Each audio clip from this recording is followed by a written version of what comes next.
দুনিয়াতে যত অদ্ভুত অদ্ভুত প্রশ্ন সব আপনি মুসা আলাইহিস সালামের মাথা থেকে পাবেন। বিভিন্ন বিষয়ে আল্লাহরে প্রশ্ন করতেন। সাইয়েদনা মুসা আলাইহিস সালাম আল্লাহরে বললেন, আল্লাহ আপনি আমার এমন একটা জিকির শিখাইয়া দেন যে জিকিরটার শব্দ আপনি আর আমি ছাড়া কেউ জানবে না।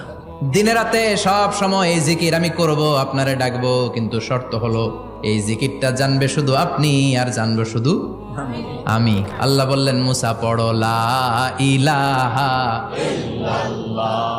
মুসা আলাইহিস সালাম কয়, মাবুদ এটা তো জাতীয় জিকির, সবাই জানে। আমি তো চাইছি এক্সেলেন্ট একটা জিকির, কারো কাছে নাই, শুধু আমি জানবো আর আমি পড়বো।